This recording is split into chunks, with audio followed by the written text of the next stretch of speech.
Bronny can go in front of Ian.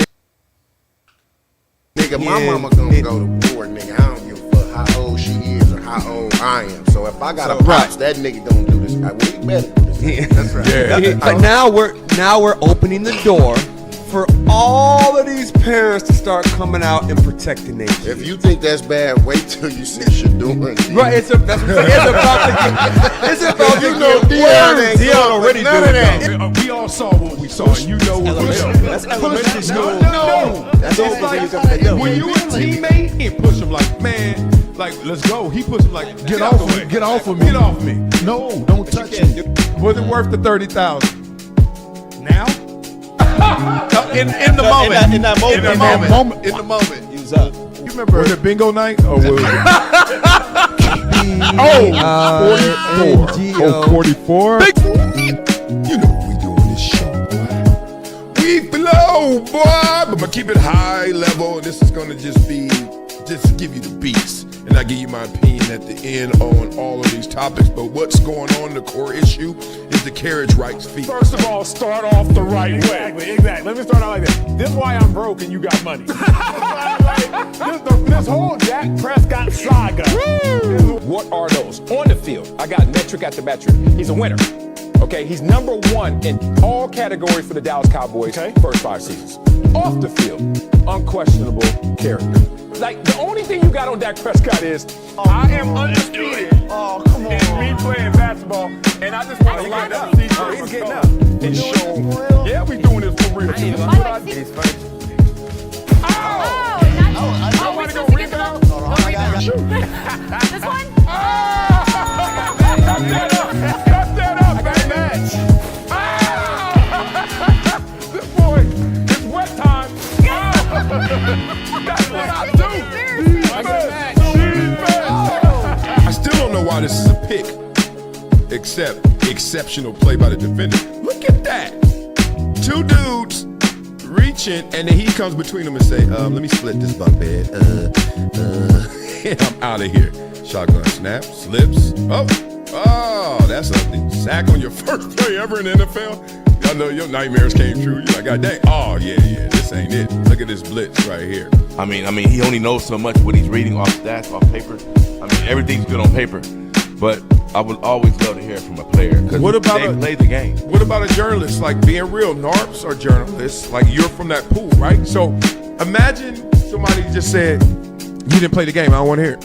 She would have a living room full of people at about 10 p.m. probably every other Friday or Saturday. Come up here and I already know what they want, and I got to sing whatever song I got. Did you say song. Sing, not rap? You said sing, huh? Sing. Yeah, they ain't trying to hear no rap. They ain't trying to hear no rap. Yeah. You think you can do something with that? Hey, man, Michael Jordan too light in the tail.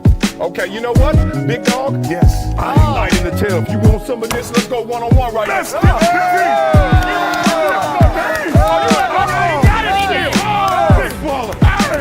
Everyone's playing the hits, but I'm a DJ. And one thing I know from my DJing experience is that you don't just play the hits. You play things that people haven't found out about yet. Discovery. Not up to me. I don't have this ego where I'm a buck, talk trash, and be like, yo, I don't like this. I'm gonna be like this. All right, I got enough talent. I got enough belief in me. I know what I want to do. Yep, let me go do it.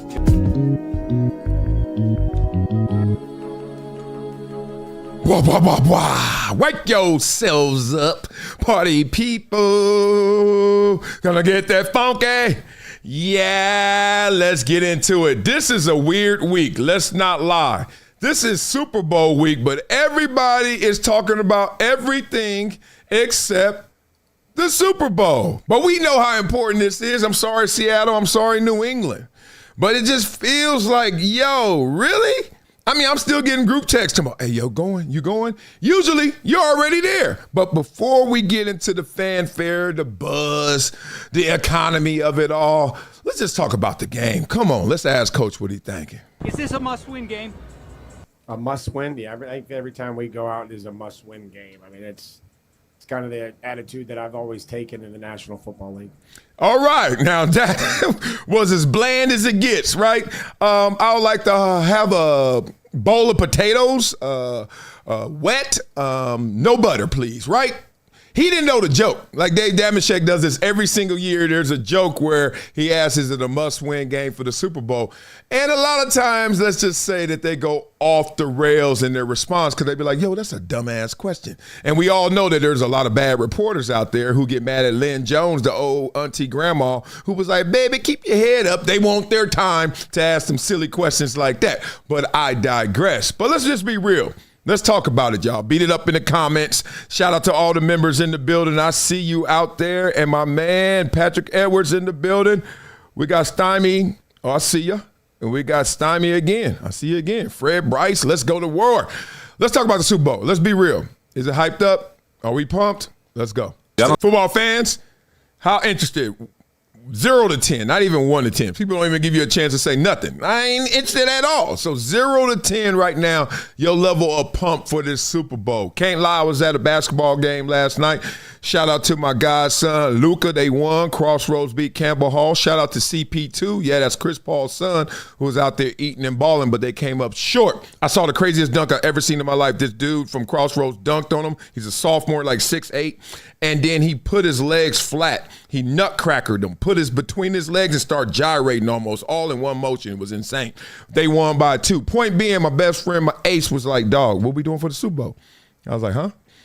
Oh, yeah, it is this Sunday. He wanted to get out of a situation so he could come over and watch the game. This is what we treating it like. Like it's a Thursday night. You don't want to tap into that if you anything. Like, just to be real, that's on them. That ain't on us. I hate when that happens. We look at what's happening and then we be like, oh, that's wrong. We be like, no, what happened to make that what's happening? And we all know you ain't trying to promote that. That ain't all American. That ain't what you want to raise your itty bitties to see. Be real. I don't care if you don't like me. I don't care if I'll still go to your concert. Yes, I will, Cardi. But I'm also going to watch you ball, dog. Yeah. Doesn't mean I got to fall in love with your real life. We always skip over that part. This is how you fumble the bag. You trick it off. There's always 2 energies. There's a potential energy and a kinetic energy. He is killing it in the kinetic energy. He's a baller. He's Stephon Diggs. He's it. Everybody talks about him. He gonna be something. He is something. But that potential, we don't know that number. You can't even quantify it. But it's like, dog, if you would have went this way instead of that way, this would have been the way. But hey, it's all good because that's what he does. Don't do that. Don't do that. Don't do that. I like him. I mean, is he the sports guy now? I haven't watched Joe Budden in full. Let me not lie. Ever. I never watched any show in full. I just can't lie to y'all. But I love this. Is my favorite podcast probably. Give it to me. Who's this guy? Because it seems like that's Zaire Franklin. Heard of him? Just like the football players, they always got to be something superstarish for them girls to know who they are. I didn't know him by face. Oh, that's respect. Yeah, he played for the Colts. This explains helmet. They got something called helmet philosophy. Oh, he dancing. Hey, let me talk to my Mexican homies. What do you mean by that, y'all? Huh? Sound like he didn't say what he wanted to say. We need an off-camera conversation. Might have to have that after this. Keep something. She ain't said a word. Maybe it'll let out. Come on now, get your sports game up, girl. They covered the whole gamut. Almost did the show for us because we're going to talk about some ice coming up. We got Goodell answering the Rooney Rule criticism. Oh, yeah, we got a lot to talk about. Don Lemon, Stephen A. Smith going there. Both sides of that conversation. Woo, we got a lot. And I love it. It's a spicy show today. Let me give you a little breakdown of what I just heard right there. First, in general, we all know that these trees haven't been firmly planted for present day, even though we could talk about the Patriots being a dynasty and a storied franchise, and we could talk about the Seattle Seahawks, who has garnered major interest the last 20 years, going all the way back to Sean Alexander and Matt Hasselbeck. Shout out to him. Remember, I pulled up on Matt Hasselbeck after we played him and saw him in the tunnel before we got on the bus, and he showed me his truck. I think he had a Hummer, and it had spinners on it or something. He had like 415s. I was like, this your truck? I was just stereotyping him. He was like, yeah, this me. I was like, what? All in the zone. Respect to them all the way to, obviously, the Legion of Doom, and Boom, I should say. Legion of Boom and them lying, telling the world they had the loudest stadium when they didn't. They ain't even had the loudest stadium in their city. You ever play at University of Washington? I did. Goodness, it's loud as hell there. And then, obviously, Arrowhead Stadium's the loudest, but I digress with my jokes. All seriousness, this should be more than it is, but it's hard to do it, and it shows you how important that quarterback position is. Because when you got some young gunners, and these are not the young gunners in the sense of, whoa, they just came from college, and oh my God, look at what he's doing. Like, it's not even like rookie sensation. It's not like a Jaden Daniels. Imagine if he would have finished that run. Remember? It would have been different. Just is.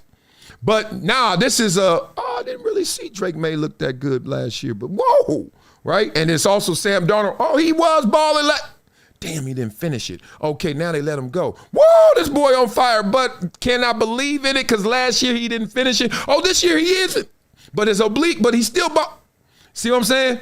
So it's just so many interruptions, the frequency, like your Wi-Fi, it just keeps going in and out, right? You're not getting the signal as strong as you desire. So that's where we are right now, simple. Now, I got to tell y'all two things. One, I heard my man Zaire fall victim to is the helmet philosophy. So this is something that the girls used to break down, but I agree with them totally. And I told you I used to go to the club for sociology class. Just like here, I like to just talk. I like to listen more than I talk, but people don't like to talk because they sound dumb. So I'll just be listening. Whatever. And then I start talking, and then basically helmet philosophy is if you ever go to a club, y'all been to a club, and then y'all look at the club. So the club always got these same kind of genres. They got the basketball player who randomly is in there, and he too big and famous, but he there with everybody because he got to protect him because he's that famous. Then there's always the football players. It's a gang of them fools, right? And then it's just like the commoners, you know what I'm saying? GP, the narps, regular dudes, they bum rush the bar and the dance floor. It's always them guys who, trying to stand out. Everybody trying to stick out. And then it's the pretty girls, and it's the fine girls, and it's the girls around her who ain't that pretty and fine, but they know her, so you got to go through her for the access. We all know. And then it's some dudes that's balling out of control, some of the street guys. Then it's some dudes that are execs just balling out of control, but want to stay low-key, stay safe, but get it in. Here's the helmet philosophy. So this is just to focus in on the football players. The football players will go in there, and they act a little more ignorant, a little dumber than they should, than they would, mob mentality, but also they want to be noticed because they're not noticed. You imagine sitting in there sometimes and you got a contract worth $100 million and nobody know who you are. So you wear 19 chains to be like, I am peacocking. And then the girls still be like, he big. I don't know if he play or not. Sometimes they ain't even big, right? This is probably a 1,000 girls before Cardi B that would walk up to Stephon Diggs, he'd be like, so what do you do? And he'd be like, I'm a teacher. And she'd be like, oh, okay, nice. What do you teach? She ain't playing. She ain't a groupie. She's just like, what?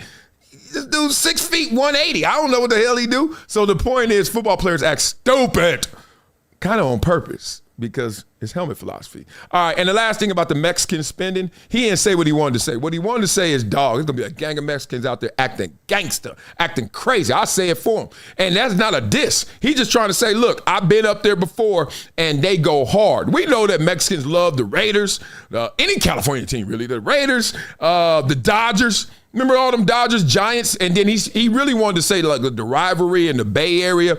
The Bay Area and L.A., when the Mexicans are into it, it ain't going to be no joke. It's going to be all in. And he's like, I ain't trying to go all in. I don't think it was a diss to the Mexicans. He's just been to many places where they love sports. And then they love them some Modelo's and some sports. It's going down. So that could come off as racist. That's why he didn't say it. But I said it for him because I knew what he was trying to say. All love. All right, here's all love, too. The highest graded quarterback performances in the Super Bowl. The game. Nick Foles is the dude.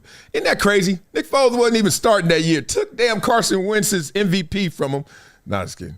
Carson Wentz got hurt. It is what it is. Jalen Hurts. Damn, Philly got a hell of a game plan when it comes to the Super Bowl. Then Russell Wilson. That's the one he won, I think. Yeah, got to be. Aaron Rodgers. Y'all haters. Eli. Mahomes. Flacco. Jalen got 2 of them dogs. I thought Eli would have 2 of them dogs. That's trivia. That's a fun fact. Got to put some respect on his name. Jalen Hurts. Ooh, now I understand why Jalen Hurts is so cool, calm, and collected. I hope he's that way in real life because oh my God, that dude gets hated on, and he like, dog, do you see what I've done? And he can't say it because I'm the cool, calm, collected guy. But I'm gonna say it for you. You don't see what he's done.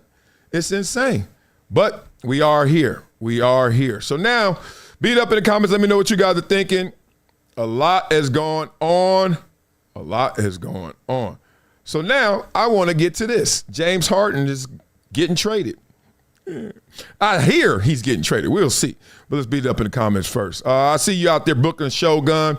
Stymie Snurley says, no Brady, no Peyton, no Favre, no Montana. Nope, none of them made that damn list. You read it, right? Freaky boy Dre, said they stupid if they think Ice going to be there. I don't know what's going to happen with protests. Go ahead. Protest all you want, as long as I ain't got to get caught up in it. You know what I mean? Like, go ahead. You know what I mean? Go ahead. Just go ahead. I got my itty bitties. I do not want them like, Daddy, what are they doing? I'm like, oh, God, I got to. All right, do it. All right, here we go. LA Clippers and 11-time All-Star James Harden are working through whether the sides can find a deal by Thursday's NBA trade deadline. Sources tell ESPN. Both sides are aligned in conversations together and with interested teams. You know this hurt my feelings, obviously, being a Clipper fan. I was supposed to go to the Clipper game last night. Actually flaked, didn't go to the game because I went to my godson's game. I wanted to see that because it was around the corner. However, then I got that text that this is happening with your team, and I'm like, why now? We're surging. We're the hottest team in the NBA. What the hell James Harden doing? What the hell they doing? Then I forgot who James Harden is. Y'all know who he is. He's the trade request merchant, as they say, right? So he's requested a trade. Remember from Houston, November. Go back, Brooklyn, Philly, Clippers. Man, I got this like real gangster like conspiracy theory about it, that James Harden just gets bored in a situation for two reasons. One, he wants to reset the money. The Clippers do not want to pay anybody big time money past 2027. They just want to have cap space for 2027. Tell me why? I don't know. I've just been reading that everywhere. But I also think that James Harden just looks at the situation socially, culturally, whether it's, the strip club back there or when he used to hang real tough. He don't hang as much as like he used to, but still James Harden like to get it in. I think it just all of a sudden it gets boring or it gets a little hot. You know what I mean? You too famous to always be there. And then at a certain point, you be like, all right, let me get out of here. I don't know. That's just my little ghetto conspiracy. Like James Harden just gets tired of a place because the place starting to get a little hot for him. So let's beat it up. Let's see what the second brain says about this, because I just can't believe that James Harden really wants to leave. But all right, he's exploring a trade request. We know that. He wants a better competitive situation. He wants to play for a team more securely in the playoffs contending than a team fighting just to get in the play-in tournament. Yeah, that's where we are now. They ain't where we're going to be in April. All right, whatever. The Clippers started slow this season. They've been in the play-in bubble, which hasn't aligned with his historic preference for deep postseason runs. This is all conjecture, okay? Contract dynamics matter. This is real. Okay, Harden's on a short contract with a player option for the next season, meaning he has more control over his future. True, so that should make him stay. However, Clippers aren't inclined to give him the long-term extension he might want, prompting the team and Harden to gauge trade possibilities. This is it. You know why this is it? He want to go somewhere and say, I want to get traded there. Say it's Cleveland. Everybody's talking about Cleveland, as you can see right there. And they're like, all right, we'll take you, James Harden. He's like, only if. I said only if you give me a new lucrative long-term extension. And, of course, they're going to give it to him. All right, so maybe that's it. He like, dude, I want to stay here for one more year, and then I'll be a year older, and then they're going to play that against me. What he'll be, 37, 38? They be like, we ain't giving you no money. So then all the teams could get in that line versus forcing yourself out of here. It's actually kind of genius. Shout out to your agent and you. And you're like, let me go somewhere right now, but I'm going for extension. And if I get to my extension, I'm there. And then he gets there, and then he's like, good. My money's set till I'm 40, 41. Smart play. All right, proposed blockbuster being discussed. Cleveland, where Harden could go. Darius Garland will come to L.A. when healthy. All right, come on, big dog. Both teams sees the fits that can help their roster by adding Harden scoring and playmaking to Cleveland, and the Clippers getting younger and gaining future assets. That we lost to OKC. OKC got all our assets. He's not being forced out in the traditional sense. Harden wants a situation where he feels his chances are for a title or better. Whatever. The Clippers may be willing to move him if they can get good value back, and several teams are interested in adding his veteran star talent before the deadline. Damn. He got suitors like suitors. He going to get some money. James Harden going to get to the bag. He going to get to the hole. He going to get to the free throw line. He going to get to the bag. And he going to get to your lady. Oh, no, he in a relationship now. So before that. All right, so here's the thing. I mean, the Clippers going to clip, as people say. So, look, historically, he's right. Like, we're not going to win it all historically just because we have never won it. So, I get some of that. But what's also interesting is to just out of the blue just force their hand because you want to get yours. That's pretty interesting. Now, I don't even know if he's going to get traded or not. You know why? Because a lot of people are telling me, dog, don't trust this. Y'all know that y'all got this from Shams, but Shams right now is 0 for 8 on the Giannis rumors. I was like, what? Then they said he got 12 ESPN links, 5 games postponed, and 1 real trade, and they want to bring back Woj. Y'all said, what are y'all talking about? Why y'all on Shams' head like that? They showed me. Okay, I can't do songs. One thing I do know about this show, they don't like songs. Okay, so just in, Giannis and his agent have started conversations with the Bucks about the 2-time MVP's future and discussing whether his best fit is staying or elsewhere. Sources tell ESPN the resolution is expected in the coming weeks. That is kind of general. I mean, anybody could write that, but Sean's the homie. But let's go. Let's see what happens. Oh, my God. That's Giannis, Bucks discussing future. Oh, that. Hold up. Wait a minute. New inside pass. Giannis and the Bucks. Anthony Davis suitors. Mavericks, Warriors, Clippers, Lakers. Oh, we generalizing. Oh, what are we doing? We prophesizing over here. Okay. None of these are real yet. Aggressive offers. Who is prepared for a new home? Okay. Joining NBA today, the Bucks listening to aggressive. They listening to them trades. Oh, reporting for the Inside NBA tip-off show on Giannis' future. Oh, this insider.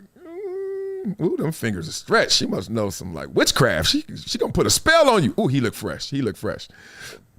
I'm a shooter. I can handle the ball and I can make floaters. You'll be suiting. Oh, y'all got one too far. Y'all got jokes. All right, Kuminga. You demanded a trade. Oops. Gotta have what he said. You could demand a trade. You gotta have somebody who want to trade for you. All right, let's get this one. And the Spurs, we're gonna accept invitations to the. Man, y'all leave Shams alone, man. Look, everybody can't be right. Everybody ain't Woj every time. Let's give him some real credit, some real respect. Let's put some respect on what he does, because y'all know y'all love him when he break it. So let him play around with it before he breaks it, like your kids. They playing around with that glass, and then all of a sudden it's gonna break. So let him go. Days away from the trade deadline, Knicks reportedly one of those teams in the mix interested in Giannis Antetokounmpo. Shams, where do we stand right now with the Bucks and Giannis and trade talks? She ain't gonna say his last name again. I just tell you that. I've been there before. I thought she messed it up. I don't know what she said, but it wasn't that. So, Mina, Giannis Antetokounmpo has been ready, is prepared for his exit from the Milwaukee Bucks, whether it's at the NBA trade deadline or in the offseason. I'm told in the Bucks, as of this weekend, entering Monday, a few days away from the trade deadline, they are engaged with rival teams and making counteroffers to the aggressive proposals. But the big question around the NBA is, will the Bucks move Giannis? That is the biggest domino that this league has right now. It impacts several teams. The Bucks are sifting through proposals specifically from the Heat, Wolves, Knicks, and Warriors. And throughout the whole process, the Bucks have wanted a young blue chip talent and or a surplus of draft picks. And so my understanding is the Warriors have made a pick-heavy offer. Minnesota is more of a player-centric offer. And Miami is somewhere in the middle, somewhere between players and picks. And so the Bucks are going to have to choose. Do we take one of these offers? They're going to continue to negotiate, or can there potentially be more in the offseason? But the biggest conflict is also with where the Bucks season is at. They're 11 games under 500. They've now plummeted outside of any real play-in contention. You probably have to play for your draft pick. Yeah. And Giannis wants to play when he's back from his calf injury. He wants to compete. He wants to play for a second championship. And so will there be risk reward, potentially hurting your draft pick? And then in the offseason, when Giannis has 1 year left on his deal, the Bucks are going to cede a lot of control to him depending on where he wants to play. So there's a lot to sift through in Milwaukee. Yeah. Their executives, their ownership is going to sift through today and the coming days. This could happen at the trade deadline or during the offseason. I'm rooting for a little bit of chaos. Yes, you are, girl. Oh, man, blah, blah, blah. So put some respect back on Shams' name. He broke that thing down to the very last compound, didn't he? All them options that they got because they got that asset. You know what's funny about this moment if you're Milwaukee? It can feel kind of bittersweet. Like, you're mad that Giannis is even in this predicament and position. You are not still in contention for championships like you already won one with him. You want to keep that. I mean, look, this dude is it. At the same time, you're like, all right, since we got to lose this dollar, how do we get 10 dimes? How do we get 4 quarters, whatever it may be, 20 nickels? So you're thinking about it. But you know it ain't going to add up the same, even if it is. It's the same. It ain't.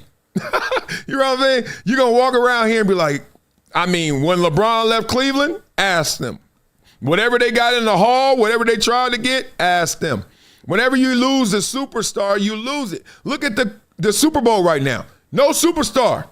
We're going to see these ratings. I don't know how it's going to turn out, but we like what we like, right? We like what we like. It's just that simple. So one thing they didn't like this year, beat up in the comments where you think Giannis is going. Let me know, and I'll read some of them. The All-Stars. I'm just going to get this real quick because I still think it's unfortunate what they did to Kawhi Leonard. But somebody slapped me on the side of the head and said, yo, you know why they did that. And I said, no, I don't. He said, listen. The reaction within the league has been kind of universal between the executives and I've talked to, which is Kawhi Leonard doesn't make the team. So, okay, that happens. Players get snubbed. Kawhi's numbers are phenomenal, but the game is obviously at Intuit Dome.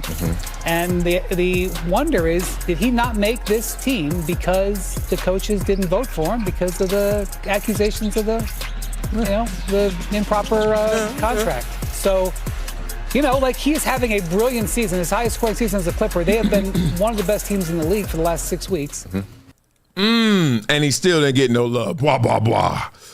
I'm not going to lie, and I hate to do this, but I love it. I thought that was Scott Van Pelt. I was like, what? Did he get bigger or smaller or shorter? I don't know. Respect. Rock star. Look at God. Dog, you can't hide that money sometimes. You just can't hide it. It almost pained Windhorst to say that. I mean, kind of like the aspirate. Pablo Torre. What have you done? I don't know if I can even blame Pablo because what have you done? You literally are going to use that against Kawhi, that they paid him a lot of money not to do anything? I thought y'all been around the game before. Do you know how many people get paid to do nothing? To just stoke other investors?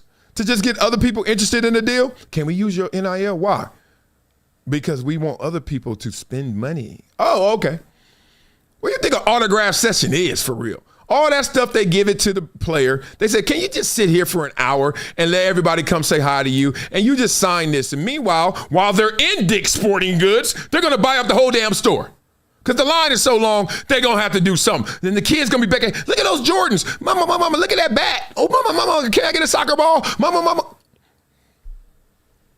Even if they paying you relative to what they going to receive, it's not even close. It's inordinate. It's such a disparity that it might as well be what Kawhi got. Now, if my lowly self got some deals where I ain't doing no.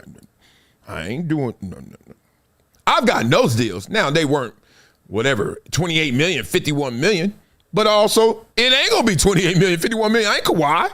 But if I've gotten deals where they like, just allow us to talk for you. I got one right now. We about to have a pickleball tournament next month. I ain't did jack. When I say jack, go to California Smash. Shout out to my pickleball facility in El Segundo. Check it out on Instagram, California Smash. That's my pickleball facility. I ain't did jack for this organization. And I love them, and I will, but they ain't asked me to. They just said, can we use your name? I said, absolutely. And can we work at your facility? I said, yes. Here's who to talk to. Jack! And I ain't Kawhi. And y'all mad at Kawhi. Oh. Hate stuff like that. All right, let's get into it. Also, I hate the reality that, once again, Giannis is going to be out of Milwaukee. Y'all going to be like, oh, what are we going to do? Well, it's going to happen to L.A. too. Well, LeBron. Oh, you just wait. I see you, Andrew Nance. Blah, blah, blah. My dog. Francisco Aguilera every day. Laughing out loud. Pablo taking down NBA teams. Yeah. I don't want to be a hater on Pablo, but I'm at a place right now where he's done more harm than good. Under the guise of investigative journalism, he's just kicked up a lot of dust. I want to hear some congressmen come out. I want some Senate hearings, right? I want some indictments. If not, you're just smearing people's names. I need a smoking gun. But, to his credit and to his point, they weren't going to do anything with this Ballmer case until after the All-Stars, because the All-Stars are in Ballmer's home. It's in Intuit Dome. So I get it. That was the first one I caught wind of, so I'm going to give him time. I'm not going to go there, but the jury is out. We all stand at the Marriott by LAX, the jury and I, and we're sequestered, and we're sitting there like, I don't know why we even here. This ain't no case. All this collateral evidence and all this circumstantial evidence and collateral damage. And he wasting my time. When he going to do something? When he going to prove it? We'll see. But this is something I don't want to see. LeBron James out of L.A. But here it comes. Lakers and LeBron James are reportedly ready. Ready or not, here I come to move on from each other. Definitively, the Lakers are ready to move on from LeBron James. And I think, you catch the difference? The definitively in the first sentence, then I think. See what I'm saying? This is like what Stephen A. did to LeBron. I don't like you. And I don't. What do you say? And I don't want to even hide it anymore. I don't like you. And you don't like me. LeBron didn't say that.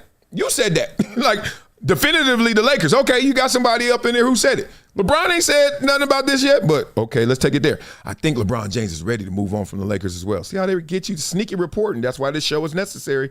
This show is necessary to slow it down and be like, wait a minute, because you'll read that sentence like LeBron agrees. He doesn't. That's kind of the foregone. Oh, they go even dick. Boy, people be digging. We got to look at media, man. It's a mess. That's kind of the foregone sentiment. That's how my 5-year-old talks when she got caught lying in Los Angeles right now about what's to come this summer. About to lose the king around here. We got Luka, though, so you know what I mean. We monkey branched it. As I was telling my wife, there's a lot of women out there that monkey branch it. They in a relationship, then all of a sudden the relationship ain't what they like. Instead of communicating, instead of confronting, instead of really dealing with the problems, you know what they do? They monkey branch it. They go find the next dude that's gonna deal with all their problems until he knows that this is more than not. And then they find that relationship and they say, oh, we good now. Woo! Leave that one. Now I got a new one, and I reset. I got 3 new men in Pac-Man, right? Then all of a sudden he'd be like, yo, what's up with you? You weird. Like, no, you actually got a cheater and a liar, and you got the same person that just left him. And he could sit there and said, I told you. Oh, I didn't, because you didn't ask me. You were cheating. I could have told you, brother. You ain't taking my nothing good from me. You ain't taking no angel from me. You're taking my problems. It's called monkey branching, right? Just swinging branch to branch. Try to hide your problems. Whoa. I hope that doesn't happen out here in LA, but let's get it. This is the right one. Oh, yeah, this is it. It's coming. All right, this is going to be a slow drip. Say what you want about Nick Wright. When he get into this motion, when this is the action at the top of the key, you about to hear it. You about to hear it. That brain is rolling. Look at that. Look at that dome. It's about to go down. He is calculated. Too late. Come on, Wiley, get right. What the? Yo. See, y'all be talking about I'm on clutch payroll. I just got this whole gauging moral compass. I'm not holier than thou. I have messed up. But I do know when somebody is getting hated on, right? And I call it out. I may call it out too early. I knew I felt something. What the hell? Look. Don't look. Look. LeBron eating. Look at the records. And I remember when Kobe was going to All-Star, I was like, yay. He's still Kobe. And then when LeBron going, hurry up, bum. Yes, but whatever you're going to say, look at him. Look. Even assists. Look. Oh, we are not the same. Why are we acting like this? What Jordans are those? No Kareem slander here. Not enough love given to Kareem to ever have slander, but God dog. At least the record is better. But look at this. Look at that, my Gucci. It's about that time. That's why that show's the best. Blah, blah, blah. They were going to take it to another level, a whole nother conversation that was as spicy as that one. Damn. That was so good. I told you when Nick Wright started getting into that motion, you better watch your head.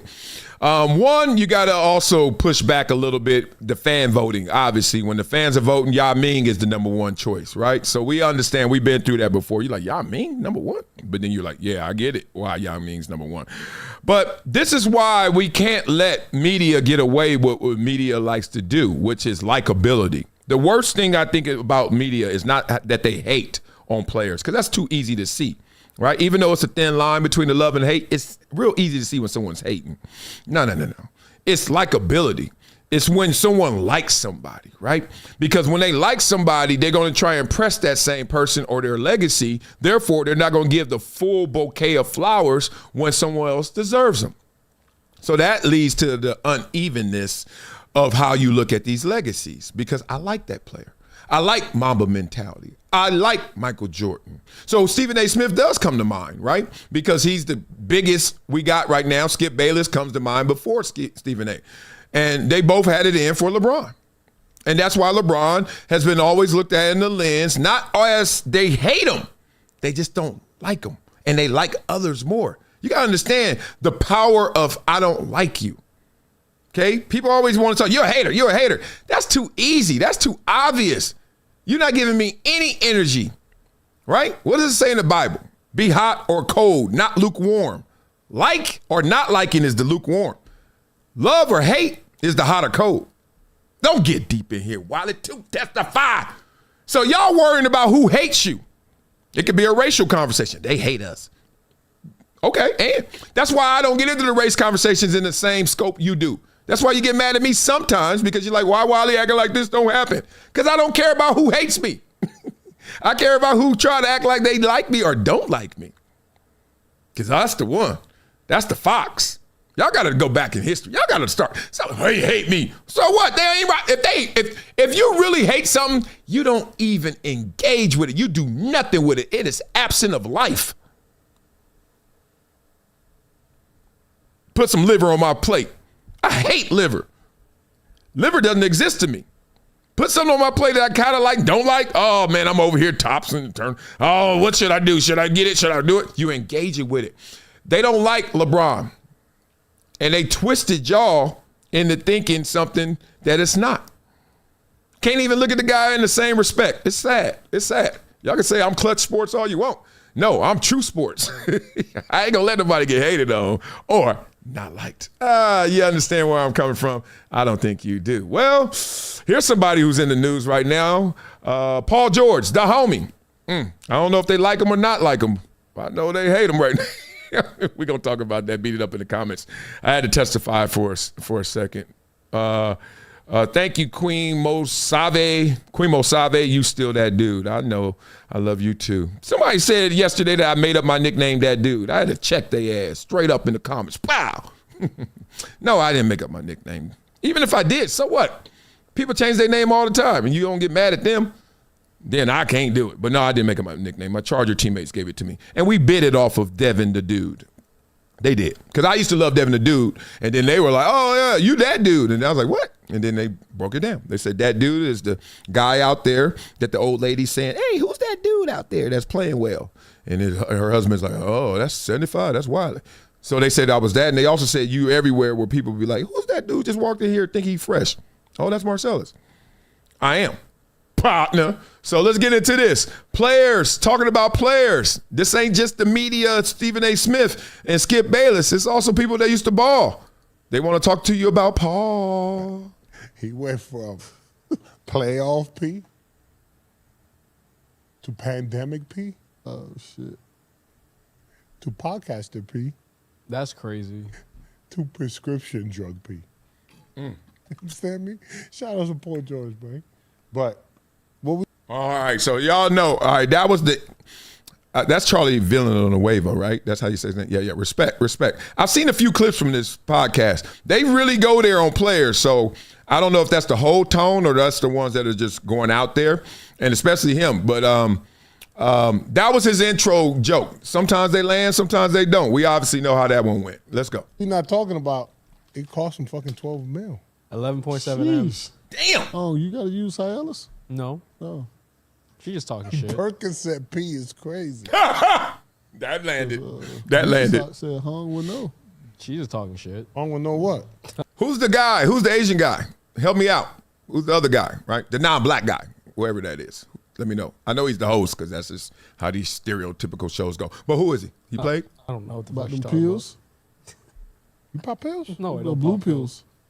Oh, the blue jams.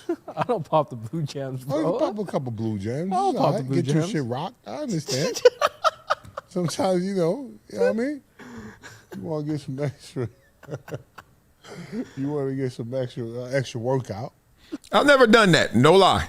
Have y'all? If y'all have positive results, positive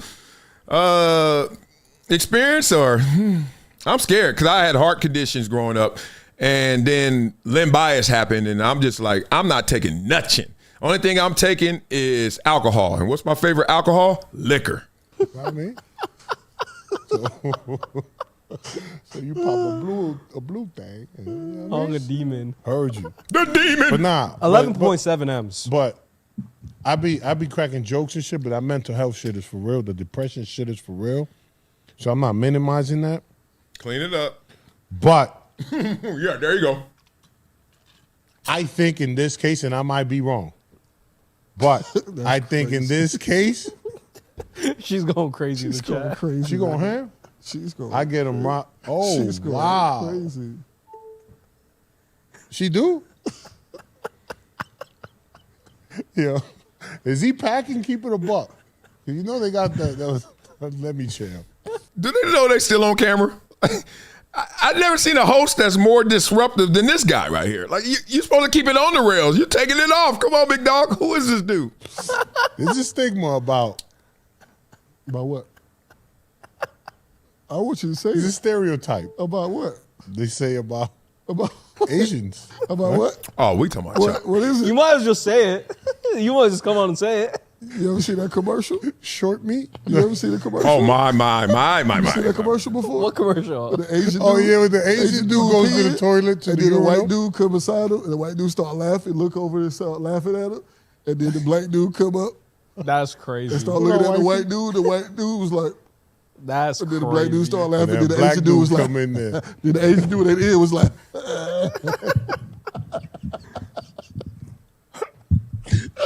Hey, Bag Boy she says she needs some BBC. Yo, Bag Boy. Oh, I don't know what happened, but She just said Hong just show them. She said it's big. What's wrong with her, bro? You She's wild. wilding. This just showed me one thing I would never do to you guys. And I'm apologizing because I never want to waste your time. I don't want to waste your energy either or your money, but you can get your money back and your energy. Hey, you shouldn't have gave it to me. But your time, you gave it to me. That was clickbait. They tried to get me. They did talk about it loosely. Basically, without saying it, and all they had to do was say it and then say allegedly, instead of like, let's dance around it and talk about the Asian guy's little meat, which is weird. Somebody reminded me that Whitlock said something about Jeremy Lin and his meat before. I thought that was like hilarious, and then also like, wow, I can't believe you did that. But I heard he got into some hot water behind that, which is silly because it's so funny when you know what stereotypes are, and then everybody knows what they shoot from the free throw line with stereotypes, right? Like I shoot like 86% from like the line. Like most stereotypes about black people, oh yeah, I like rap. Yeah, I can't lie. Yeah. You're athletic. Yeah, I can't lie. You can be loud. Yeah, I mean, you know, we all shoot a high percentage because it's a stereotype. It's true, mostly. But then there's some things I can't do. I can't play basketball. Nope. I'm not a fan of playing spades and backgammon and just the whole night bid whiz and stuff. I don't really like doing all that, right? I'm not raising my hand for soul food first. You know, I eat it, but the next day I'm gonna be 400 pounds. You know, there's some things I miss some free throws, basically. We all miss free throws, make free throws. Point being, I'm gonna say this straight up. Stop thinking that all little Asian dudes got little meat. I don't know how you're gonna find out, but you'll be embarrassed probably. That's what they should have did instead of what they just did. All right, beat up in the comments before we get into Sha'Carri Richardson, who got arrested, and her boyfriend, Christian Coleman, who was trying too damn hard to live up to his first name, Christian, and got his ass arrested. Yeah, I said it. Beat up in the comments before we get to this. Oh, show just started now. Show just started. I told y'all about Sha'Carri when I first knew about Sha'Carri, and y'all, like, you ain't supporting the sister. I think that's where Ryan Clark and I first got on a different page. It was just that. I think that was the first time he shot at me. It was over Sha'Carri Richardson. Yeah, because LSU. I think it was that. I think this is, everybody want to know where Ryan Clark comes from? It comes from me telling him 8 years ago, 8 years ago, Sha'Carri ain't the one to follow. Watch her run, but don't follow her. And now we're here. So beat it up in the comments. Let's talk through it. All right. This is tough. Snippets. Respect to you. I see Jared M. My man, I see Francisco Aguilera says, I do take Vinia. I do take Vinia. You should too. That blood flow product, that's why I'm healing. I went to the doctor yesterday for my hip surgery. He like, damn, it's time to go after it. You're structurally sound. Got my x-ray. He's like, now it's just muscles. Go get your muscles back. I said, I will. Let's go. Sha'Carri, oh man, you will too. Go to jail.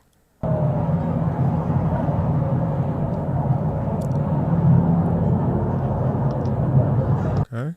Is she moving? Oh, she didn't see that cop? Is this undercover? What's going on? I don't know what the hell this is. Oh, she was moving.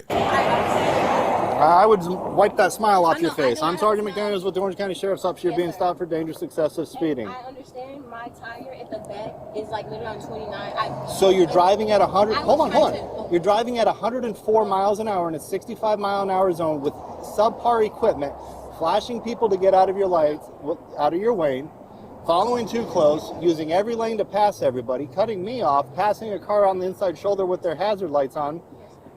You're going to jail for dangerous excessive speeding. Oh, okay. He broke that down. Now, he came in hot because nobody, smiling or not, I don't think the protocol is to talk about that. But, hey, he's a human being too. But she's a human being as well. And if you watched her mannerisms, like she was already the entitlement / let me make sure you understand what's going on with me. Instead of like, you know, just giving out a little more honey than vinegar in that moment. But that wasn't the strongest point. I'm sure it's going to get different or worse. But sit still, 10-2. Yes, officer. No, I mean, I've been in the same position where I have done some crazy stuff, speeding, whatever you want to be. And the officer comes up to you and all he doing is this. Let me see who I just pulled over. And I don't think you always can worm out of anything. No, I've gotten tickets, but I've also gotten let off. It's just because, I don't think it's because of who I am, because I got tickets. It's also because he's like, it ain't that deep. I like how you rode. I like how you did this. I like how you made my job easier in this moment. I like how you made me feel in this moment. But all this fidgeting, this ain't it, mama. Slow down. Sorry, I did not mean to do that. My phone, I didn't even know my car was speeding. That's why they give you a speedometer. I totally understand. I communicate with you, sir. I really do not want to go to jail. Most people don't, but you got to think about that before you do the speed. I need your license, your registration, and your insurance. You were speeding. I was, and I totally didn't know. If you look at my phone, my buttons right here, they jump around. My phone is sitting here and it's slid on here. I literally see it's not even in normal mode, and I see that. My apologies, please. I communicate. The mode has nothing. Man, that video at the airport just jumps out at me again. And I'm not going to play that again. That was a 15-minute video of her doing about 12 minutes of this. Of like, I did. And then you see the real cameras, and you see all the cameras that were in surveillance, and they showed you she was just lying. She was just saying stuff. Like she really, I don't know when she became it in sports, it in track, but goodness. Like she has been able to worm herself out of a lot of stuff. And I understand it's not just sports. It's also being a woman in this country, because that's what she tried to play before on Christian Coleman. And we're going to get to him. But, man, just accountability.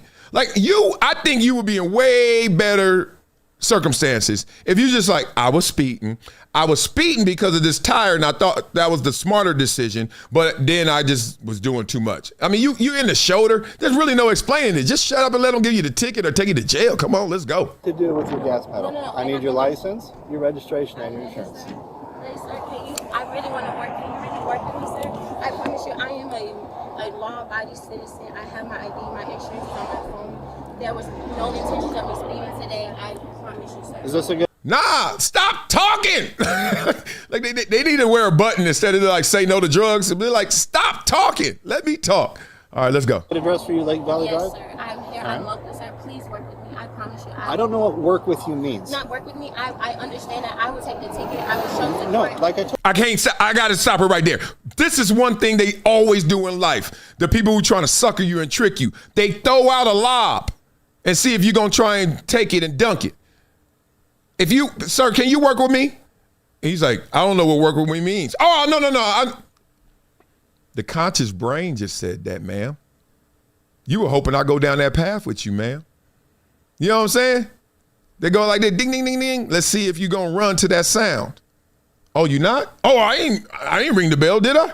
Oh, that's a dirty old trick. You're going to jail. Please don't allow me to go to jail. Please, sir. Please. Listen to me. Please, sir. I really. If nothing you say is going to change that. You are going to jail. Sir, am I going to jail, Jack? Yes. Sir, I really was not intentionally speeding at That's all. even more scary. That means that you're doing things No, unintentionally on a sir, task that please, requires please, all sir, your attention. Sir, please, I'm begging you. You are going to have a little bit of time to make some phone calls. You are going to jail. I am towing your car. Please, sir, don't take me to jail. I will do Yes. everything. No. I will do everything. You have two options. Listen. Sir, please. Listen, you have two options. Please, sir. The first option is you can either ride with me in my car. Damn, that's loud. The second option is you are going to go to jail in a cage car. Which do you prefer? I promise you, I don't want to go to jail. I'm right here. I have a team here. I have a coach, everything, sir. I was not intentionally doing anything, and I am. You're not listening. You're repeating yourself and not listening. Nothing you say is going to change. Sir, I want to. All right, so make some phone calls. Let people know that you're going to have a $500 bond. Golly. Woo. Man, I'm going to say the word sad, but I'm not going to lie and say it's pure. I'm not purely sad for her. I'm not. Because I think she had too much time, too many resources, too many opportunities to listen to herself, listen to her life, listen to her consequences, listen to her actions to correct that behavior, especially as loud as it was telling her when she was in that airport with Christian Coleman before and got arrested. She literally said the same things she was saying in that video, which was 2 years ago, and even more hysterical. That means you just went deeper emotionally, but not in a cognitive or logical way. No real work, no real actions, just real consequences. That's sad. That's sad, but then that's also telling you she don't really care. Don't you dare. She doesn't really care. Nothing. She hasn't got the wake-up call she needs if she's ever going to wake up. Some people don't wake up, y'all.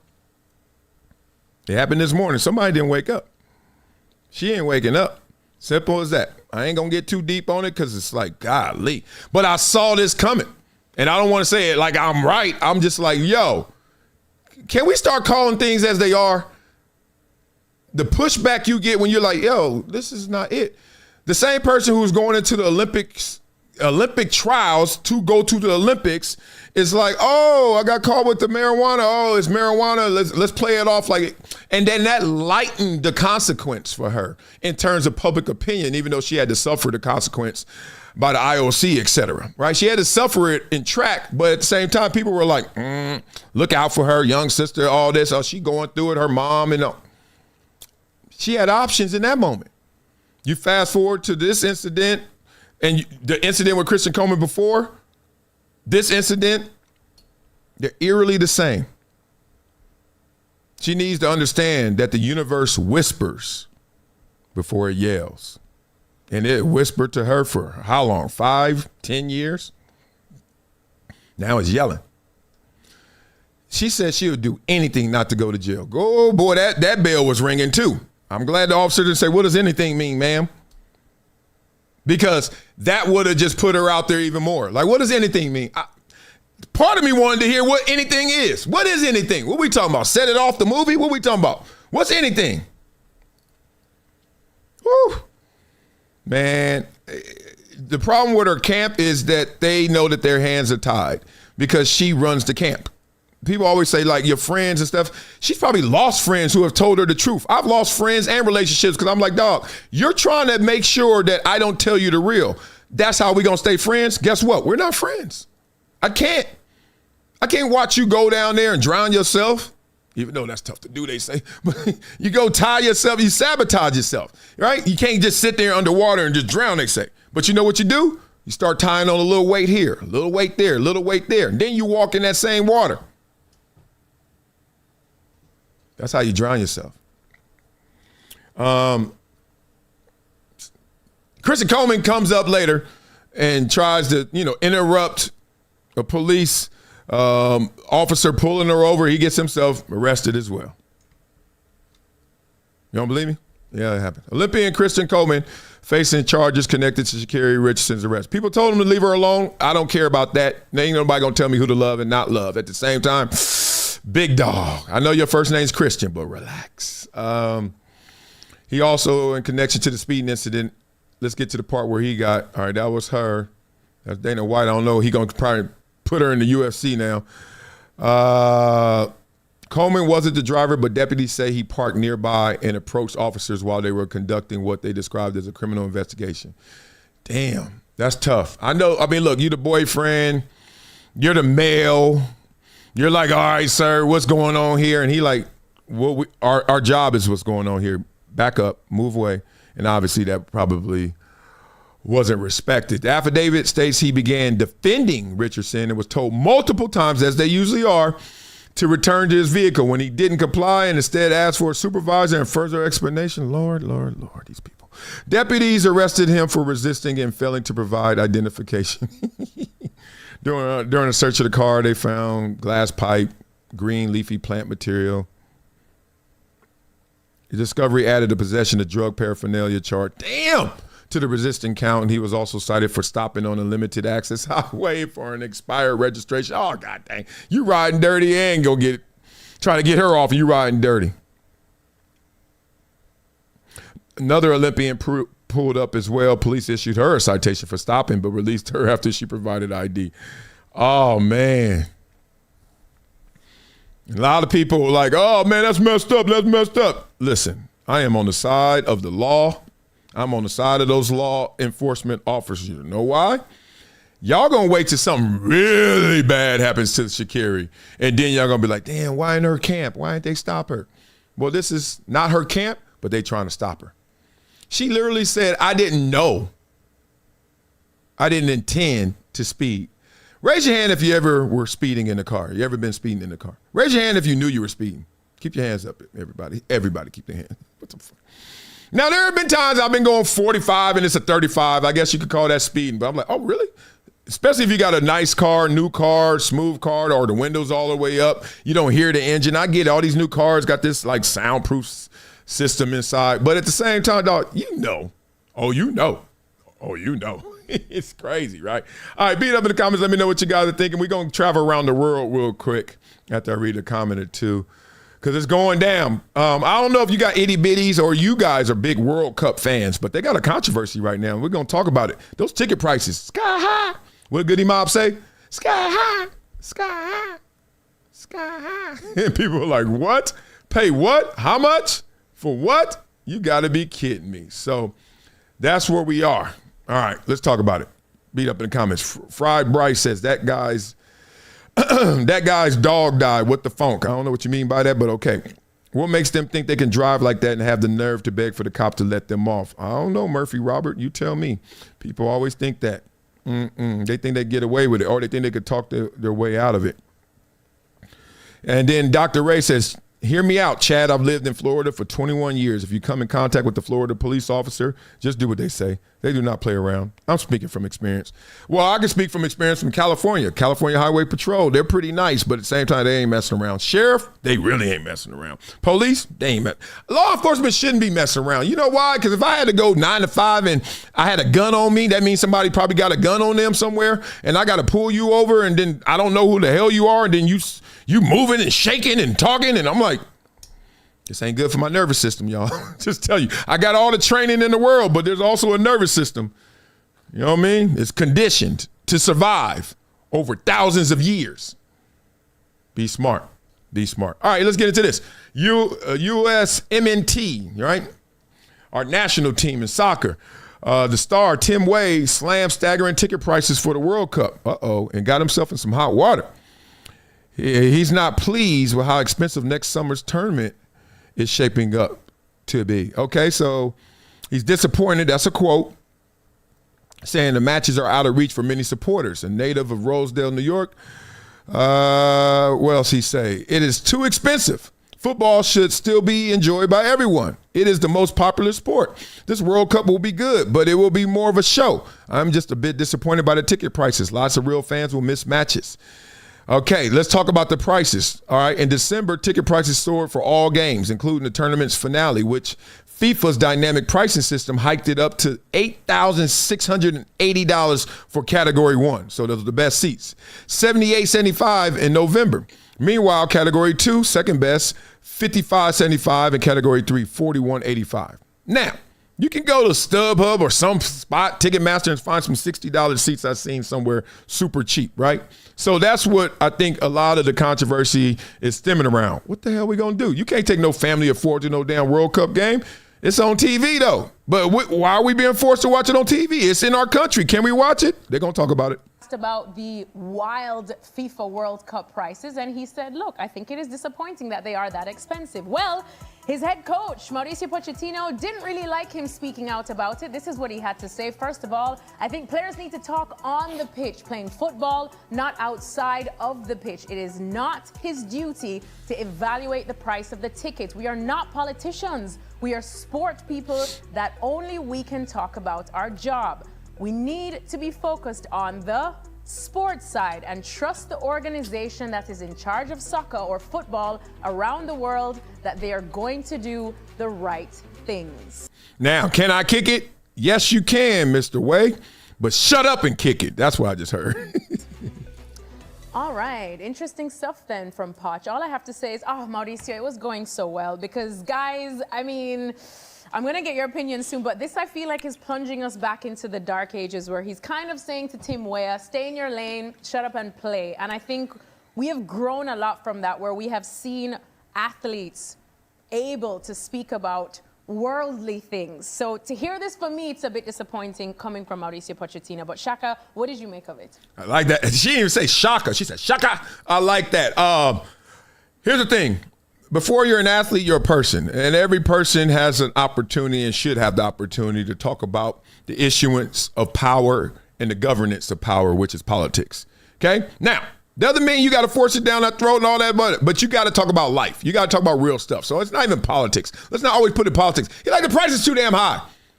Now, I ain't mad about how much I'm getting paid. So that's the conversation. Disappointing is about as nicely as I can phrase it. Yeah. I'll be honest with you.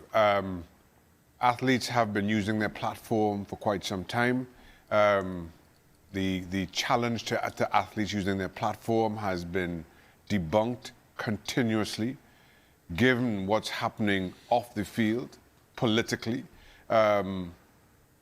It couldn't be more tone deaf. Everything about this struck just to put or describe it as an incorrect chord is not doing how ridiculous it is justice. This is hearkening back to 60 or 70 years ago. Yeah. This is beyond belief that in 2026 we have somebody like Mauricio Pochettino, given the position he holds in this country, with its history of activism, of athlete activism, in this moment making this statement. So I'll finish as I started, just to say it's disappointing is as understated as I possibly can be. Blah, blah, blah. I would go further, but damn, that was a slow pitch on the pitch. He took his time to get there. I actually met him before. He used to play for Trinidad and Tobago, and I told you guys this story where I went to Trinidad for Carnival and got to meet Brian Lara, who is the king of cricket out there. And let's just say, y'all think Jordan is popular? Meet Brian Lara in his home country. It is insane. I'll tell you that story another time. Oh, man, this dude broke it down. But we forget that how politics were in sports. Obviously, if you go back to the 60s, 70s, come on, man. The fist up in the air, the Olympics, Muhammad Ali, etc. So you almost don't want to even argue anymore, should athletes talk about sports and politics at the same time, because you know it's a futile argument. That means somebody doesn't have perspective. Someone is ignorant, right? But you got to have the conversation because you want to remind people. Never forget, generations forget. Never forget, generations forget, right? Because right now I'm playing stuff for my son. Yesterday, my son heard his first Wu-Tang song. Right? And the album popped up. It was just like we were just riding. I was showing him movie trailers of the favorite movies I had growing up at his age. So he's 10, and I was like, man, you haven't seen E.T. And we saw that trailer. And then I showed him Goonies and the Never Ending Story. Then I showed him Gremlins, and he was like, whoa, these are some good movies. Then it all started with Indiana Jones and the Temple of Doom and Raiders of the Lost Ark. And he was like, I was like, these are great movies. You'll love it. He was just like, wow, this is so good, Daddy. I got to watch them when we watching them. And Wu-Tang popped up, and I was like, oh, you ain't heard a Wu-Tang song? And it was a clean version. I was like, yes. Oh, man. Hey, and it was, Wu-Tang ain't nothing to mess with. And it came in, and my son looking at me like, shame on her who tried to run game on her. And it's just going blank. Hut 1, hut 2, hut 3, hut. My son was like, he loves old rap. Oh, he don't get it. So the point is, never forget, generations forget. They don't know. So you got to talk to them like they don't know anything. Simple as that. Be up in the comments. Let me know what you guys are thinking. Let's get into this. Roger Goodell. We got some issues with your Rooney rule. Your Rooney rule trying to force people to hire diversity. They ain't being forced to do it, or they ain't doing it like you want it. How we gonna fix this? Hey, Roger, how you doing? Hey, how you doing? Hey, I remember talking in your office back in 2019, and you had said that the league is always going to look at different things about hiring. Well, since then, you guys have expanded the Rooney Rule. You have you put in a mandate to try to address the offensive side of the ball with the coaching fellowship program. And you also put candidates in front of the decision makers. But everybody knows that this cycle is 0 for 10 for black coaches, 1 for 9 for coaches of color. So should you just be resigned to the fact now that basically nothing you do can move the numbers between 3 to 7 on coaches and 3 to 7 on general managers, those historic numbers that we've seen? You know me too well to say I'm resigned to something where I think we need to continue to make progress, and I believe that. I believe diversity is good for us. I think we have become a more diverse league across every platform, including coaching, but we still have more work to do. There's got to be more steps, so we're reevaluating everything we're doing, including our accelerated program, including every aspect of our policies and our programs, to meet the challenges of today and tomorrow rather than yesterday. So we need to be looking at that and sort of say, okay, why did we have the results this year? What is it that we can be doing in training or education, and that goes for not just the candidates, but also the clubs, and how we can try to continue to increase the opportunities and the outcomes ultimately. Blah, blah, blah. I like Roger Goodell, probably more than the average bear, or at least the average bear would say. I love how he's grown the sport. I really do. I mean, no one's perfect, and I get that. At the same time, whenever someone like me, and I'm going to use this example all the time to personalize it because my experience is my expertise. Reason I love Roger Goodell more than any other reason is because when I had 29 sacks, they were offering me $40 million. When Joey Bosa had 29 sacks, they were offering him $128 million. Let me do it better. That's a commissioner for y'all. Do the same and get 4X, we doing something. Okay, y'all can throw in, beat it up in the comments, all the other reasons you like or don't like Roger Goodell. But this is one thing I don't like about Roger Goodell, but he's being kind of forced to talk like this. I don't like the fact that he's talking about an issue that he knows there's no end zone. There's no goal line. There's no 6 points. There's no way you're going to fix this issue, and he knows this. But this is where the pandering kicks in, and everybody wants to feel emotionally soothed. So they want to hear somebody say something that they know that they can't really execute. You cannot go up to the owners and legislate desire. You can't. You can't go up to them and say, somehow, some way, I'm going to put these things in action, and this is what's going to happen. You can't legislate desire. I can't force you to like what you like. You remember when you were in high school, college, the girl that you thought about? When you got older, that ain't the same girl you want to marry. It can't be. It can't force what you need. It can't force what you want. Can't. You could try. It sounds good. Oh, you need to get a girl who went to this school and the girl who got mama and daddy. You end up marrying a rat. You can't legislate desire, man. So the NFL right now is caught in that position where they're trying to make these owners like what they don't like or what they do like. If I owned the NFL team, I'm sorry to say to everyone out there that team is going to look like me because MJ is going to be the team president. Araya, Maraca will be running business affairs. My daughter will be head of scouting and cheerleading because that's all she want to do. She ain't focused. Got to keep her on the road. In all seriousness, that ain't racial. That ain't even tribal. That's just me looking out for my own. And if you got 31, 32, if you count Green Bay, what the hell they are, community owned. But if you got 31 to 30, them people looking like, what'd you say, Roger? Hire who? Okay, that's part one. You can't legislate desire. You can't force it on me, Roger. You can't tell me who in that meeting room right there, who in that waiting room right there, who's going to come into this coach's office right here. I got to look at because of epidermis. Didn't you and didn't Dr. King and didn't everybody tell me not to judge people on their color? Yeah. So why you want me to now judge him a little different, grade him on a little bit of a curve because of his color? Make it make sense, Roger. See, these are the conversations they really have. And then they come out here and they say all these eloquent things that don't have the resolve and the resolution. So I should say the resolution. So therefore, we're just going to keep going in circles. I told you this 20 years ago, but I'm the hater. I'm the sellout. When I'm telling you, no, ain't nothing going to change. It's going to go up and it's going to stay down. Right? And there's all other ways you got to look at this as well. You got to look at it from the player's perspective as well. You got to look at it from the coach's perspective as well. One thing I love about Dr. Thomas Sowell, someone who I think, of all the people I've heard and all the people who I've studied and all the people that they push on us in mainstream education and indoctrination, and is the person that they neglect the most. He needs to be studied. This dude is like Yoda. But one thing that you can't also quantify, not correctly, not objectively, is attitude. And in all these conversations, what we neglect to talk about, and he talks a lot about this, is the attitude. I think in general, you would say, what's the culture around the candidates? There's a different attitude and culture when it comes to coaching, right? Players, in general, players look at coaching different.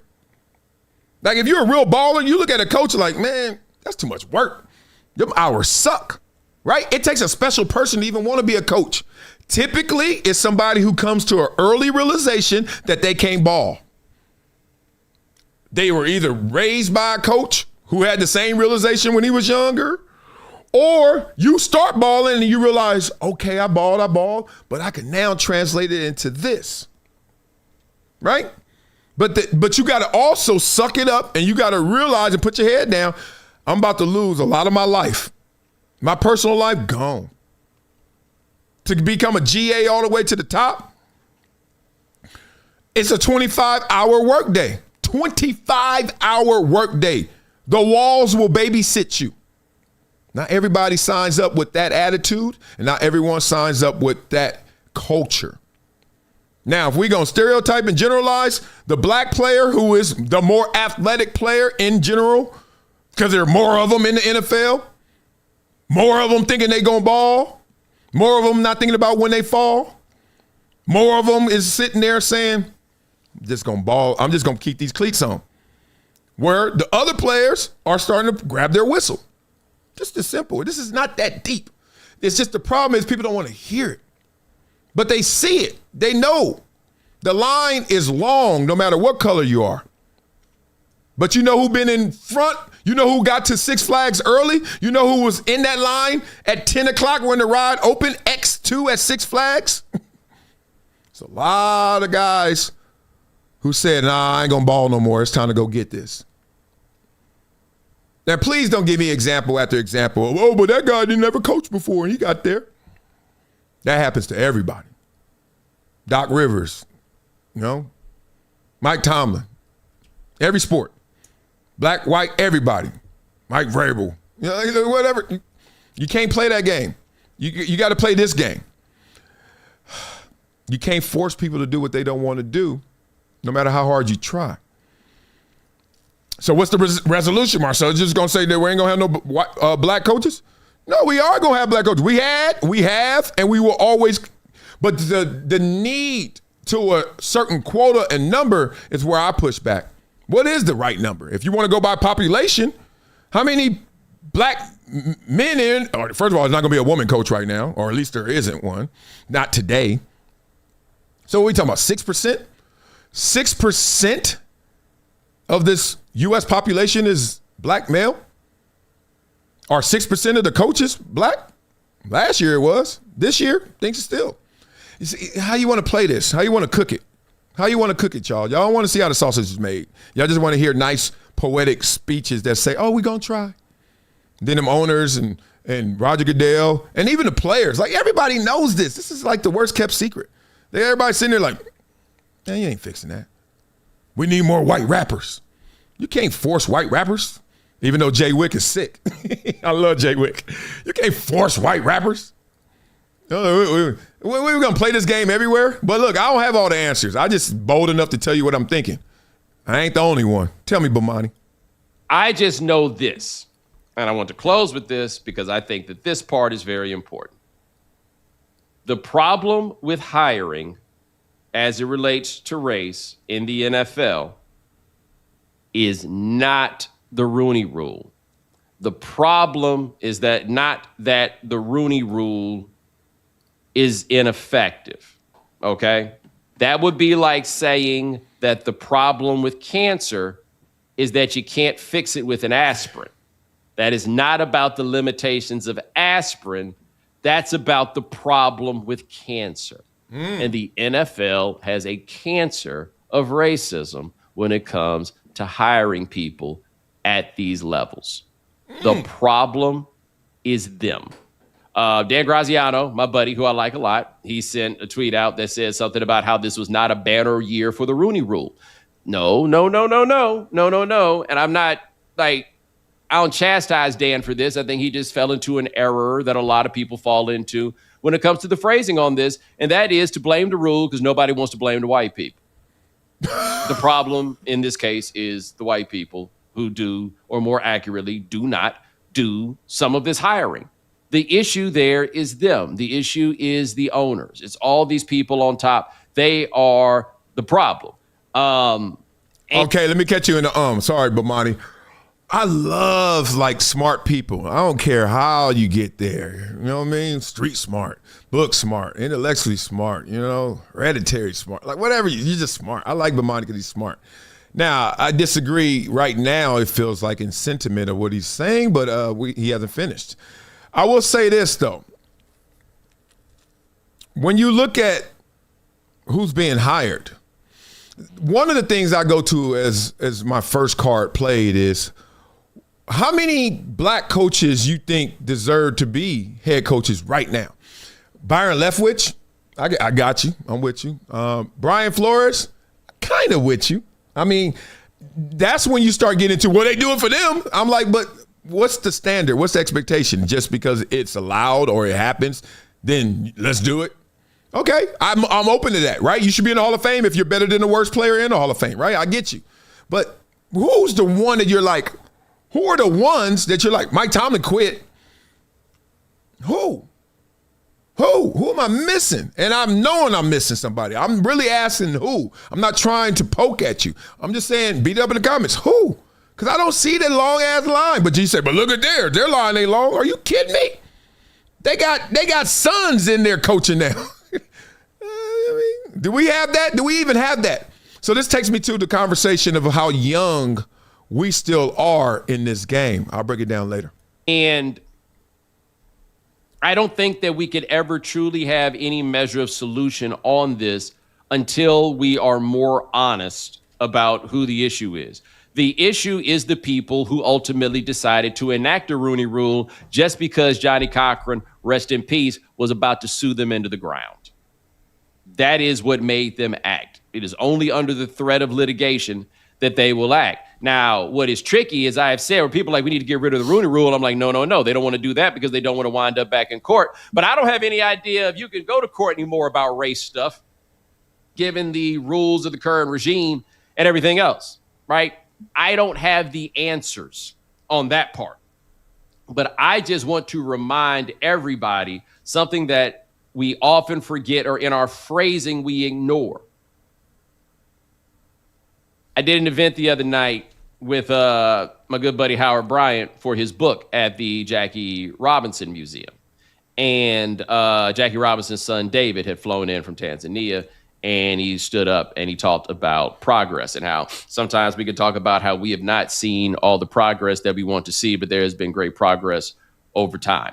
And I think coaching is an interesting place for that because there has been progress. Like, I was alive for the first black head coach that we all admitted was black and got a job in the modern era. And that we admit, hold on, did I miss something? We admit it was black? Did I miss something culturally, historically? Like somebody was half black or not black, like Ryan Clark would say? Well, I don't get that. Was Art Shell. Oh, okay. Ryan, you ever heard of Wayne Fonts? Yeah. I have not. Okay, Wayne Fonts used to... Okay, we're not going to go that deep because, I think we got the meat. We got the gist. Look, he at least identified problem and not necessarily prescription, but he said, hey, this is the illness. And I don't agree with the illness is white owners being racist. Did he explicitly say that or he just implied that? I don't go there. I just seen too many black-owned companies look black as hell. I'm like, everyone does it when they can do it. It's almost like in a weird way we're sitting there saying ain't no fun when the rabbit got the gun, but we know that they have the power, and the power in this dynamic. Let's not look at historical country power, even though it plays into this. Let's try and keep our focus. They were there because of the historical power. They were there buying these teams 60s, 70s, 80s, whatever. Now we got Magic Johnson a part of a group right now with the Washington Commanders. But at the same time, this goes to my grander point. Because you can either go backwards and then just say blame, blame, blame, or you could go backwards and realize, oh, you ever watch youth sports? Little kid sports. They start at what? Generally 5 years old when they can finally listen and stay still. And then it goes all the way to 18. And then after 18, you're in college and you go do what you do, if you can still play. And what people realize when you go through that process year in, year out, watching your itty bitty get better and better, is the amount of growth that happens year to year. Follow me now. The 5-year-old Olivia, my daughter, turns into the 6-year-old Olivia who now actually pays attention in practice, who didn't at all last year. Still can't make a basket to save her life, but she's still paying attention now. Next year, she's going to be like her sister, who's Araya, who's 7, who's like our best player or second best player. Depends on the day. But the point is, she's starting to go after it. She wakes up. She said, Daddy, I'm going to go do my shots. 20 shots. She has to make 20 shots, no matter how many she misses. Last year, she was just focusing in practice. You ever have a son that's 10 years old like I do? And then his 10-year-old self could wear his 9-year-old self out. But then he goes against an 11-year-old, he's better than him. But you go against a stud 11-year-old like you a stud 10-year-old, good luck, brother. Let's say our prayers. Let's say them again. He gonna wear you out. Because he's almost 10% older than you. Like, take a whole year away. Level to level. To bring the point home, and I've had this conversation thousands of times over some homemade tacos. Yo, Yvette, give me some tacos. I'm Jody. Many a conversations with my boys. Talking about, dog, y'all always forget how young black power is, black money, black wealth, black freedom, like, you got to understand to the point where, be real. Tell me if I'm wrong. If there's one, if many, how many black coaches' sons are in position to be a head coach in the NFL? Go. Mike Tomlin's son ready to coach in the NFL? I don't know. I haven't heard it. Name one. You know why you can't name one? Because we young in the game. And when you're young in the game, I know one thing, you're going to make some mistakes because you're young. Two, I know another thing, you're not going to have the same circumference of influence. You're not going to have the same people rooting for you. You ain't going to have the same numbers, nothing. I went to Columbia, 3rd generation people were there. I'm meeting this dude like, oh, man, what other schools you were thinking about? No other schools. Why? You didn't even want a choice? No. Everyone in my family goes to Columbia. Oh, we're doing this. I'm the first one in my whole damn family to go to college. I think I'm the first one to go on an airplane. Now I'm saying, excuse me, all them generations of y'all doing this, can I just have me and all of us just be at the same level as you? Where do they do that at? Anywhere else? Come on, y'all. Beat it up in the comments. We just young in the game. I told my friends back then, eating the tacos, orange grease going down the elbow. I said, dog, just be patient. Just keep working. Keep going. Stop griping. Stop always bitching about it. Just do it. It was going to happen. You see it happen everywhere. 20, 30 years ago, did we even have how many black billionaires were there? Now you look up, they be a billionaire like, he broke. They kill black billionaires now. Jay-Z, oh man, move. That's his white money. I mean, like, I think the levity in the moment would make you actually understand it grander and greater. But if you want to just sit there and beat up on a 400-year-old book and say they are racist, you know damn well that ain't the medicine to cure this illness. And the illness is we young. We getting our man bones. We getting them. It's just going to take some time. You don't believe me? Michael Irvin got a little something to say about this. We played this last time, but it was sound over it and all is messed up. I think this is a clean version. Let's get back to it. As if being pro-black means you got to be anti-white, and they do not have to always commingle. You understand what I'm saying? I can be pro-black without being anti-white. And this is the problem we got to figure and we got to get. And this is what holds us out of boardrooms all the time, because we can't come in and have a deep dive session trying to understand what's better for the company to move ahead, because when you disagree with me, now I'm holding it personally against you, and I see you at the water fountain top of that over there. We were just in a think tank. Mm-hmm. It wasn't anything personally against you, but we hold everything so personally. We got to grow up, man. Now that was for Bomani Jones's take just now, because it's like your summation, even though without a solution, without a prescription, and I'm not holding that against you, but your diagnosis was the white owners are racist. I just heard Michael Irvin say, look, you were just in there in an interview, in an opportunity, not enough of you, but still you got your shot.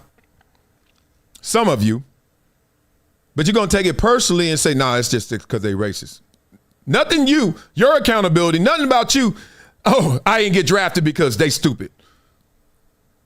I ain't get drafted because they don't know what they looking for. They don't know it. I ain't get drafted because of collusion.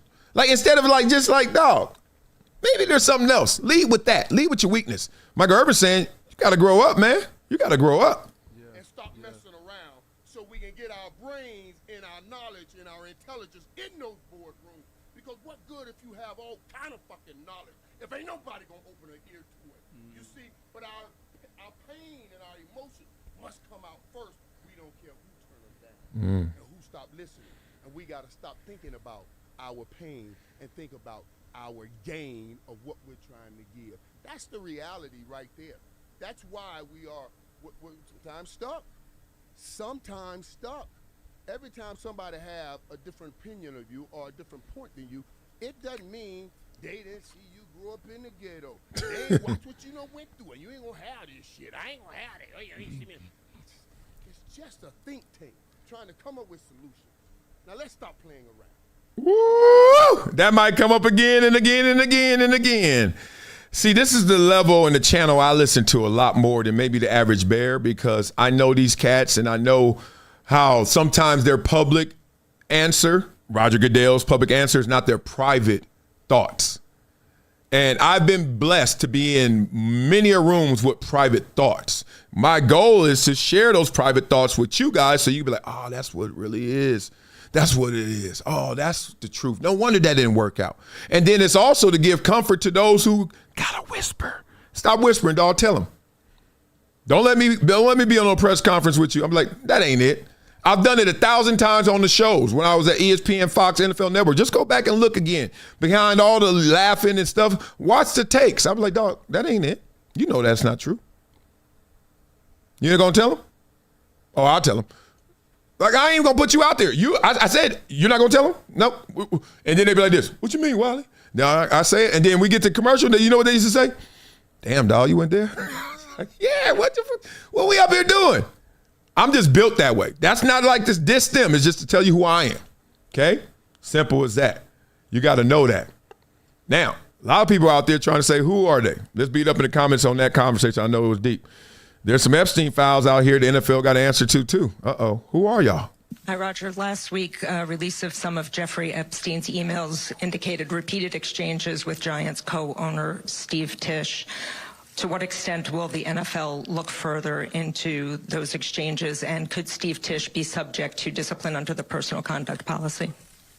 Well, you may be getting ahead of yourself on the second part, but I would say that absolutely, we are going to look at all the facts. We're going to look at the context of those. We're going to try to understand that, and we'll look at how that falls under the policy. But I think we take one step at a time. Let's get the facts first. Hi, Roger. I mean, could we? Blah, blah, blah. We know what we're going to hear on that one, right?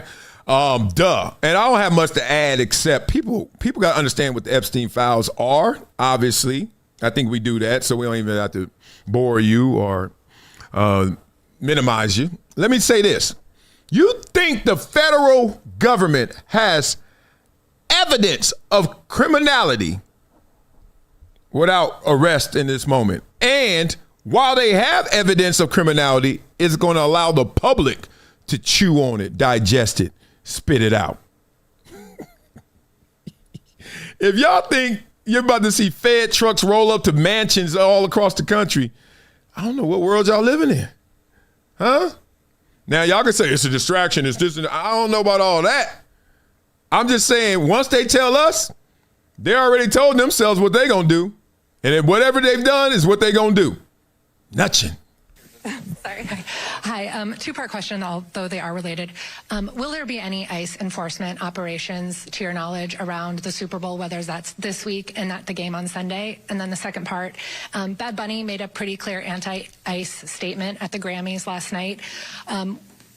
What are you expecting in terms of political statement, whether that's from Bad Bunny or Green Day or any of the other performers? On your first question, security is obviously one of the things we focus on the most. It's a Tier 1 level event that involves unique assets at the federal level, state level, and the local level, all working together. I see no change in that in the preparations for the Super Bowl. We have not seen that. We're working with all three of those levels, and doing everything we can to make sure it's a safe environment. And the federal government is a big part of that, including this administration, every other administration before that. I think Tier 1 is probably been the category we've had since at least the turn of the century, if not before that. So I just anticipate we'll continue to do the work to make it the safest event. On your second question, I think everybody in listen, Bad Bunny is. And I think that was demonstrated last night, one of the great artists in the world. And that's one of the reasons we chose him.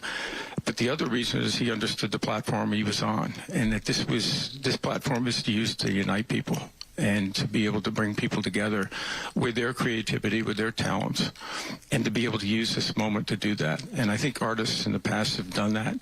I think Bad Bunny understands that, and I think he'll have a great performance. Yeah, that's got to be the expectation. Blah, blah, blah. I mean, say what you want. Kendrick's performance last year was obviously political, but he did it in a way where you were able to digest it through your senses in respect to music. Like, you're like, oh, he's making statements through the visuals. He's making statements through the lyrics. He's making statements this way. But he wasn't being demonstrative with it. Like, it wasn't over the top. It wasn't explicit. It wasn't in any form of violation of what we wanted to see in terms of this being family-friendly programming. But at the same time, a little spicy, right? Be real.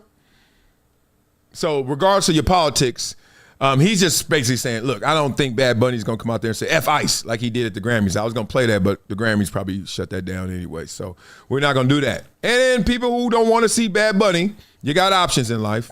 We all know this is making a lot of noise. Turning Point USA, Charlie Kirk's foundation now, Erica Kirk. Yeah. The lineup for the All-American Halftime Show is here. Watch Kid Rock, of course. Brantley Gilbert, Lee Brice, Gabby Barrett this Sunday. So if you don't want to watch Bad Bunny, all right, you can watch Good Honey. I don't know what the opposite is.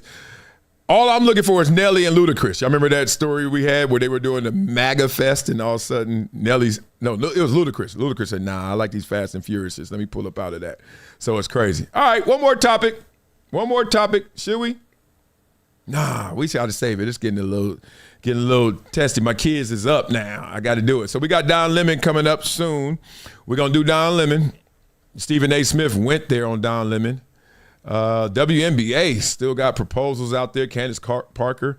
Miss Parker, not happy with the WNBA. Did y'all see a lady's got $2 million per? Candace Parker like, yo, we fumbling the bag. Yes, y'all are. Real spit. That's how the game goes. You better be smarter than that. Oh, man, the game doesn't stop. So let's get out of here on some lighthearted stuff. First of all, let you know why I'm losing so much weight. I'm down to 283, y'all. I was 307 in my surgery 6 weeks ago. Now I'm 283. Admit it. My cheekbones starting to come out. The dimples are showing. The fat is melting. Here's one of the reasons why.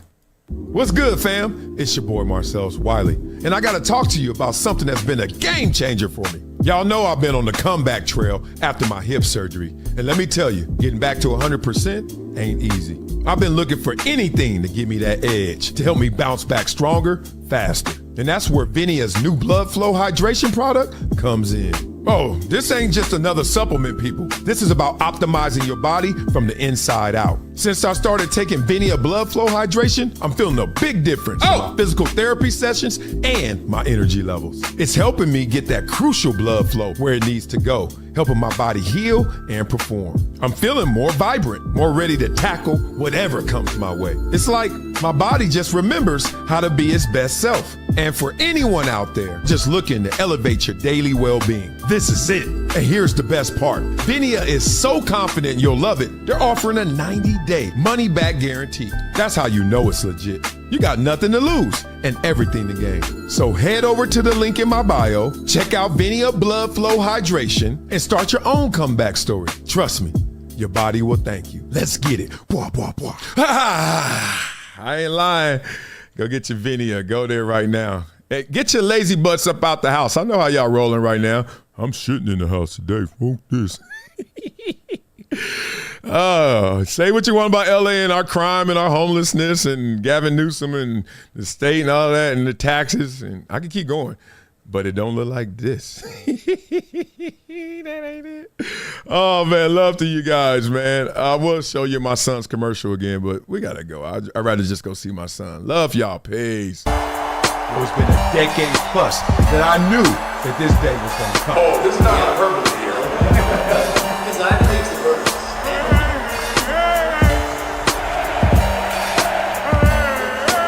Time to hydrate. Hydration's the situation, so. Wow.